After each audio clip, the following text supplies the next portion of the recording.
November 1943. The Pacific at night is almost perfectly still, there is no moon. Only a low ceiling of clouds and a black horizon where sea and sky disappear into each other. Japanese destroyers cut through the water in disciplined silence, their hulls throwing pale foam into the darkness. Crews move with practiced confidence. Night has always been their ally. In these waters, darkness has meant survival, and often, victory.no searchlights probe the sea. No flares rise. There is nothing to see. Miles away, American warships hold their course without revealing themselves.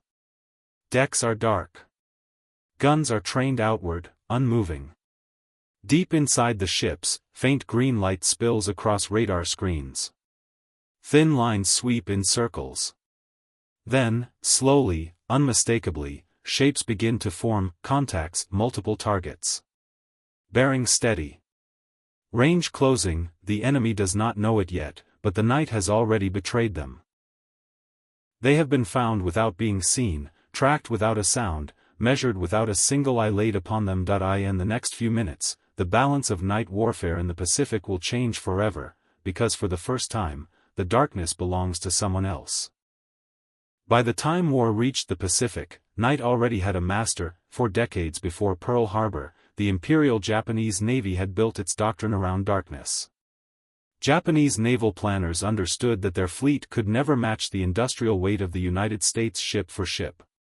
Instead, they invested in skill, training, and timing. Night combat became an art form. Crews drilled endlessly in low-visibility maneuvers. Officers memorized silhouettes, distances, and sound patterns. Lookouts were trained to read the ocean by instinct as much as sight. Destroyers were the spearpoint of this doctrine. Fast, agile, and heavily armed, Japanese destroyers were designed not merely to screen larger ships but to attack decisively. At night, they became predators.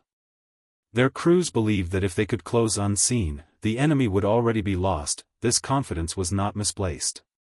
At the heart of Japanese night superiority was a weapon unmatched in the early years of the war. The Type 93 oxygen torpedo. Known later to the Allies as the Long Lance, it was longer-ranged, faster, and more destructive than any torpedo in American service in 1941. Its use of compressed oxygen rather than air meant no telltale bubble wake. A long lance could be fired from beyond visual range and strike without warning, tearing open cruisers and battleships alike. American naval officers learned this the hard way. In the opening months of the Pacific War, U.S. surface forces repeatedly underestimated Japanese destroyer capabilities.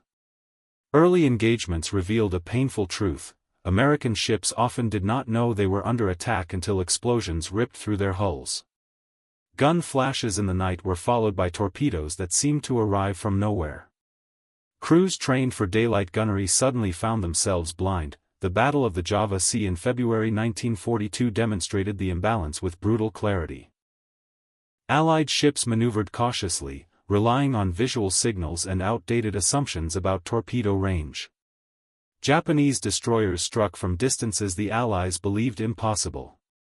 Ships burned in the darkness while their attackers faded back into the night, yet it was around Guadalcanal that the lesson became unavoidable. Beginning in August 1942, the waters around the Solomon Islands turned into a nightly battlefield.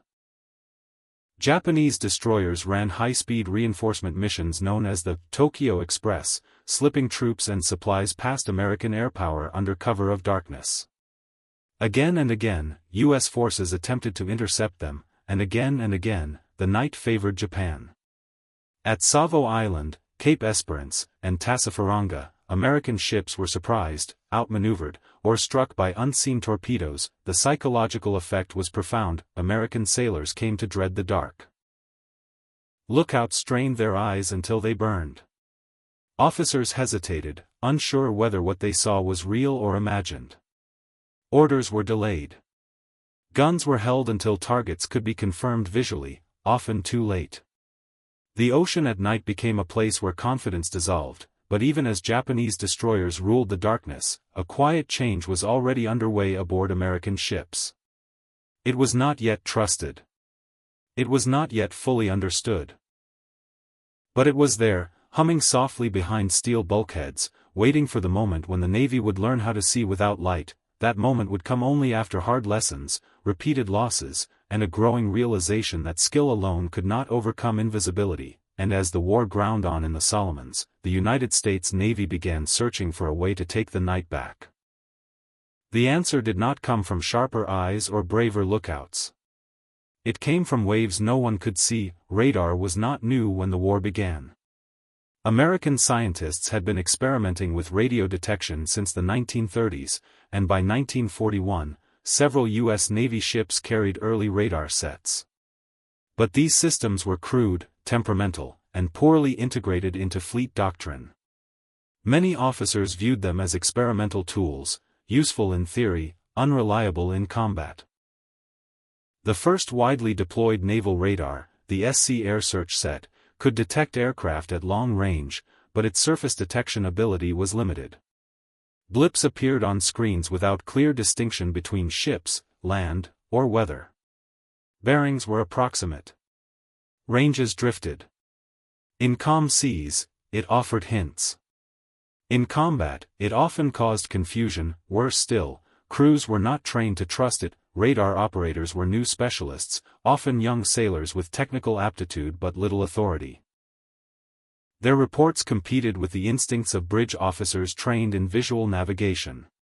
When radar indicated contacts that could not be seen, commanders hesitated. Sometimes they dismissed the information entirely. In early night actions around Guadalcanal, this hesitation proved costly. At the First Naval Battle of Guadalcanal in November 1942, several American ships detected Japanese forces on radar before visual contact. But poor communication, unclear command relationships, and unfamiliarity with radar-directed gunnery squandered the advantage.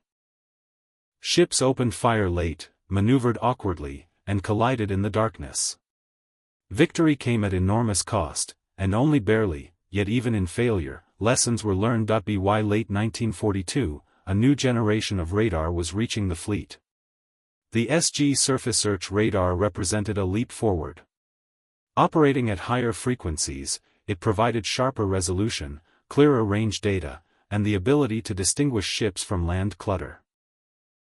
For the first time, American vessels could track surface targets with confidence, even in total darkness. Equally important was fire control radar. The FC and later Mk3 and Mk8 radar systems allowed gun directors to calculate firing solutions without visual confirmation. Guns could be trained and fired based on radar data alone. Shells could be walked onto targets the crew had never seen, but technology alone did not win battles. The Navy had to relearn how to fight. Training intensified across the Pacific. Crews drilled in radar plotting. Officers learned to integrate radar information into tactical decisions. Communication between radar rooms, combat information centers, and bridges became faster and more disciplined. Slowly, commanders began to act on what the screens showed, even when their eyes told them nothing was there. The change was subtle but decisive. By 1943, American task groups were no longer reacting blindly to Japanese night attacks. They were positioning themselves in advance. They were detecting destroyer formations at long range.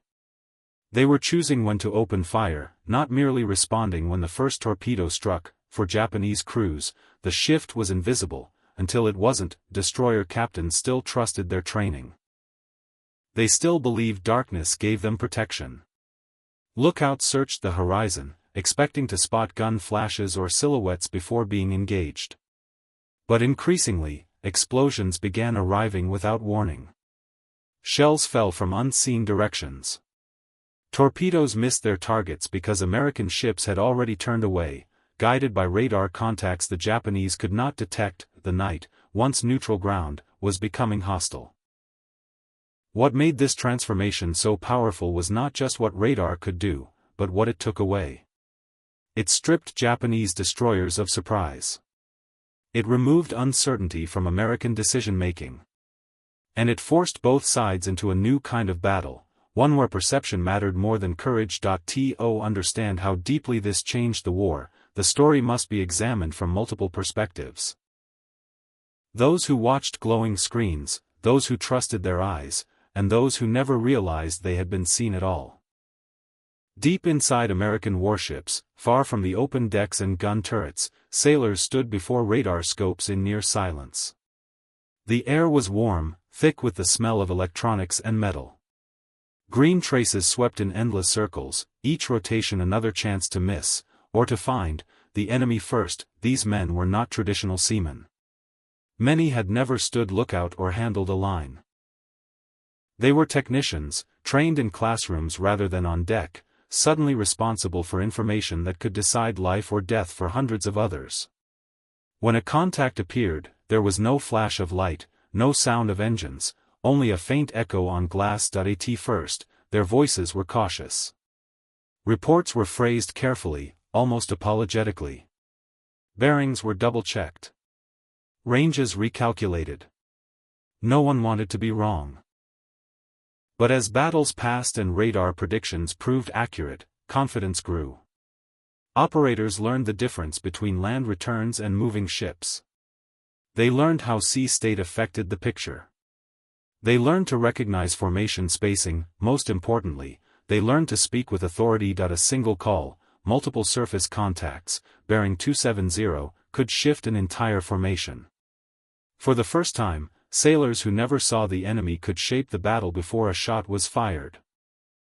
On Japanese destroyers, night meant familiarity. Crews had trained for years to fight without light.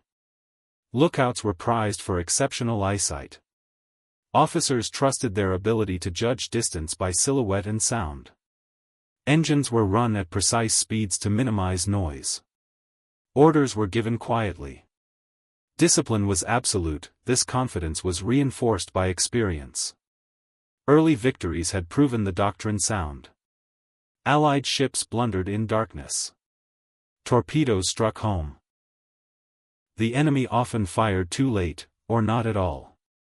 To Japanese sailors, the night was not empty.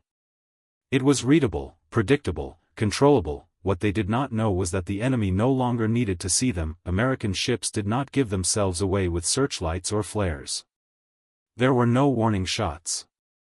No visual cues. Japanese destroyers moved forward expecting to strike first, unaware that every change in speed and bearing was being plotted beyond the reach of human sight. The darkness still felt the same. The sea still sounded the same. But something fundamental had shifted, and the crews would only realize it when steel arrived from nowhere. Radar did more than detect ships. It altered the very nature of contact. Traditional naval combat relied on mutual visibility. Both sides searched. Both sides revealed themselves in the act of looking. Radar broke that symmetry. One fleet could observe while remaining invisible, choosing when, and whether, to engage. This asymmetry was devastating. Radar could track multiple targets simultaneously. It could calculate speed and heading. It could predict where a ship would be minutes in the future. And unlike human senses, it did not tire, blink, or hesitate. In practical terms, this meant American commanders could wait. They could let Japanese destroyers approach, maneuver, and commit, then strike at the moment of greatest advantage. The night was no longer a shield. It had become a map. By 1943, the edge was no longer theoretical. It was operational. And once commanders learned to trust the picture on the screen, there was no going back. Yet technology alone does not fire guns or give orders. Those decisions still belong to men who had to choose whether to trust an unseen truth over what their eyes told them. That choice would define the next phase of the war. Radar did not simply reveal the enemy.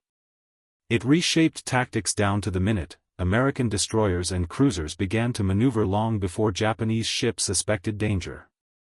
Course changes were ordered quietly, without visual signals. Formations adjusted to cross the enemy's projected path. Torpedo solutions were calculated while targets were still beyond sight. By the time Japanese lookouts scanned the horizon, American ships were already in position. This pre-contact maneuvering was decisive. Instead of reacting to enemy movement, U.S. commanders could dictate it.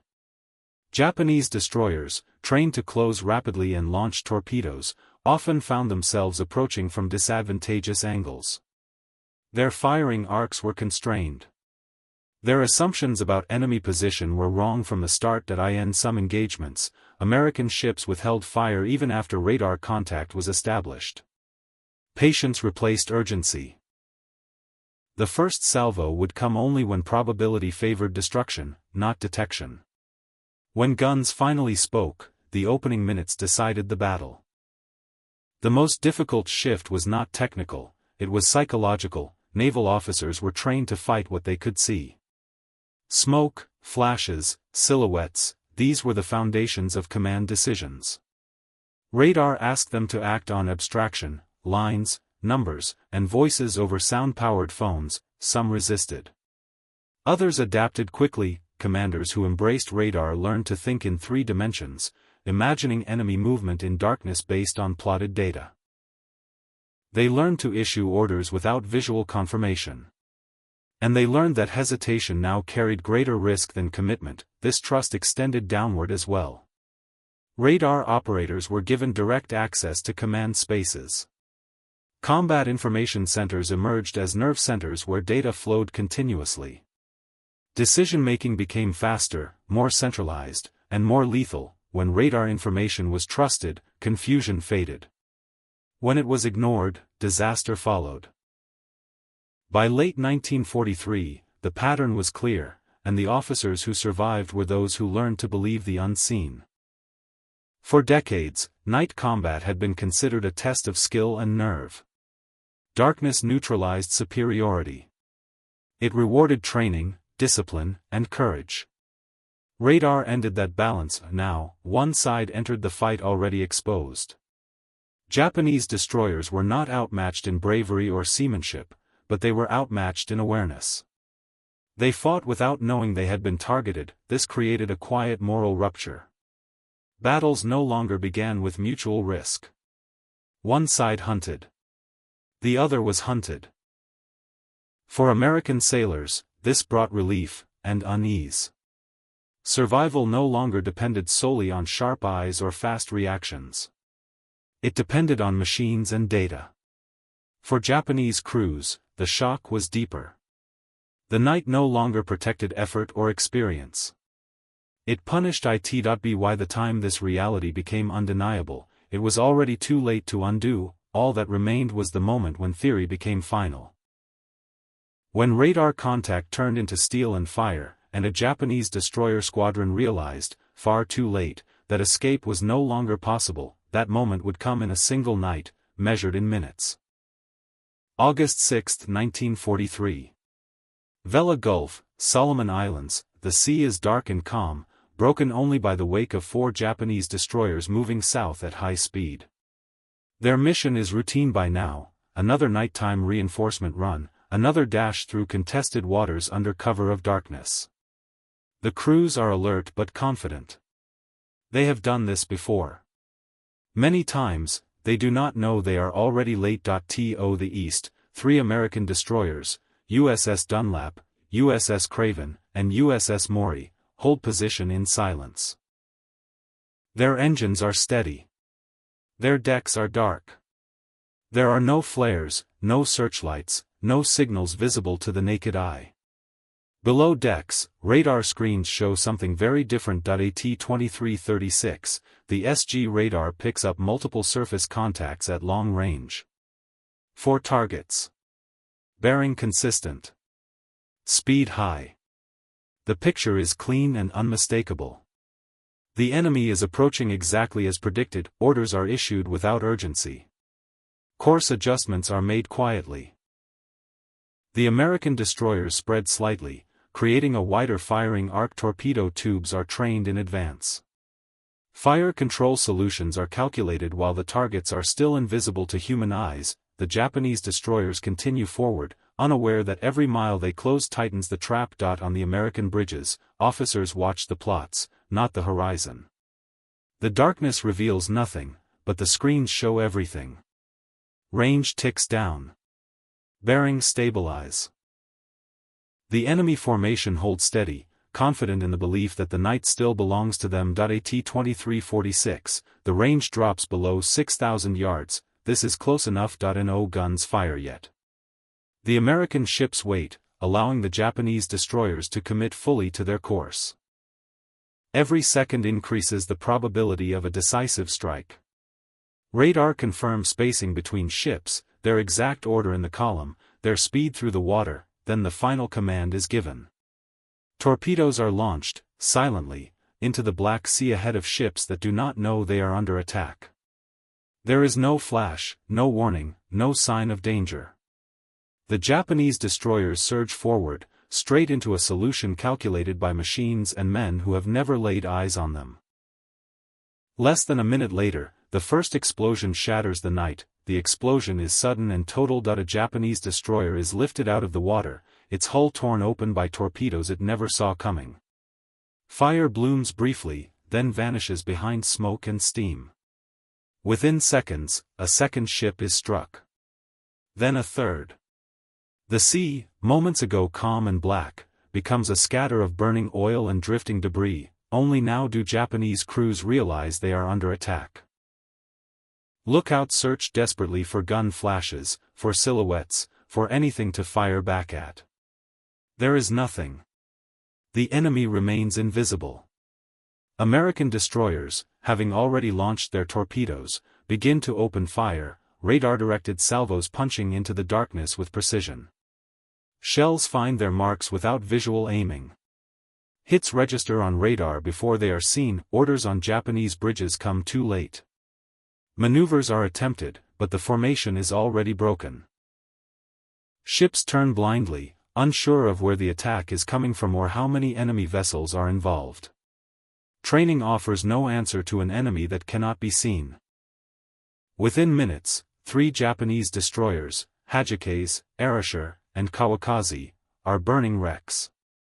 Explosions ripple through their hulls as ammunition cooks off. Survivors abandon ship into oil-covered water, surrounded by flames and darkness. The 4th destroyer, Shigyur, accelerates and turns away, launching torpedoes in the direction of imagined enemies. None find a target. The American ships have already altered course, guided by radar plots that predict the torpedoes' paths before they arrive. By 0:05, the battle is over. The American destroyers cease fire and withdraw into the darkness. They never surrendered. They have not been hit. Not a single ship has taken damage. The engagement has lasted less than 30 minutes. For the first time, a Japanese destroyer force has been annihilated in a night action without ever making visual contact with the enemy. The implications are immediate and irreversible. What had once been Japan's greatest strength, the night, has become a liability. Radar has removed surprise, erased uncertainty, and turned confidence into vulnerability. From this moment forward, Japanese destroyer commanders will sail knowing that darkness no longer guarantees safety, and as the wreckage drifts in Vella Gulf, the Pacific War quietly enters a new phase, one where escape at night is no longer assured. When dawn breaks over Vella Gulf, the sea tells the story the night could not. Burning oil still clings to the surface. Wreckage drifts in loose patterns, marking where ships once held formation. The water is scattered with debris, planks, twisted metal, fragments of equipment that hours earlier had been part of disciplined warships. Of the 4 Japanese destroyers that entered the Gulf, 3 are gone. More than 1,200 Japanese sailors are dead. For the Imperial Japanese Navy, the loss is not merely numerical. Destroyers are among its most experienced ships. Their crews are veterans of countless night actions. Many of the men lost at Vella Gulf cannot be replaced. Training pipelines are already strained. Fuel shortages limit sea time. Each loss now cuts deeper than before. Survivors from Shigyur carry the news back through the Solomons. Their reports are fragmented and unsettling. The enemy did not fire first. There were no warning signs. Torpedoes struck without visual contact. Gunfire followed from unseen ships. For officers raised on the certainty of night dominance, the encounter defies doctrine. At Japanese headquarters, confusion follows. Initial assumptions suggest an ambush, but how could American destroyers position themselves so precisely in darkness? Some suspect superior luck. Others blame momentary errors in formation. Few immediately grasp the role radar has played. The technology exists in Japan, but it is not yet widespread, nor fully trusted in surface combat. On the American side, the reaction is restrained, but decisive. Vella Gulf is not celebrated loudly. There are no dramatic headlines. But within the Navy, the significance is unmistakable. Radar has worked exactly as intended. Torpedo doctrine has been validated. Commanders have trusted data over eyesight, and been rewarded. Reports circulate quickly through the fleet. Tactical lessons are formalized. Radar-first engagement becomes standard practice. Night actions are no longer avoided, they are sought under controlled conditions. Perhaps most important is the psychological shift. American sailors no longer fear the dark in the same way. The night has become predictable, measurable. Japanese destroyers, once ghosts in the Black Sea, are now targets that can be plotted, tracked, and destroyed, but victory carries responsibility. The Navy understands that the enemy will adapt. They must. Technology does not stand still in war. The success at Vella Gulf is not an endpoint, it is a warning of a race that has only begun. As the Pacific War continues, radar will spread, improve, and reshape every naval engagement to come. And for Japan, the question now is no longer how to dominate the night, but how to survive it. The shock of Vella Gulf does not fade. It spreads. Japanese destroyer commanders begin to report a pattern. Night approaches are intercepted earlier. Torpedoes miss more often. American ships maneuver before contact, avoiding expected attack paths. Engagements end faster, with fewer opportunities to strike back.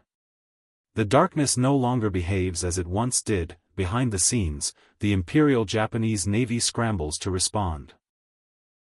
Radar development is accelerated, but the effort is constrained by shortages of materials, limited industrial capacity, and competing priorities. Sets are installed on new ships first, then retrofitted where possible. But training lags. Integration into doctrine proves difficult. Information flows slowly through rigid command structures. And even when radar is available, it rarely matches the reliability or resolution of American systems. More damaging is the erosion of confidence. Japanese night fighting doctrine depended on certainty, certainty of approach, certainty of surprise, certainty of disengagement. Radar undermines all three. Destroyers can no longer assume they are unseen. Cruisers hesitate to close aggressively. Commanders become cautious where they were once bold. The Americans notice the change. By late 1943 and into 1944, U.S. forces increasingly initiate night actions on their own terms. Radar-directed gunnery improves with experience. Fire control becomes faster and more accurate. Combat information centers evolve into sophisticated hubs where surface, air, and intelligence data converge. Night battles become shorter and deadlier. The balance of attrition shifts. Japanese ships are lost faster than they can be replaced.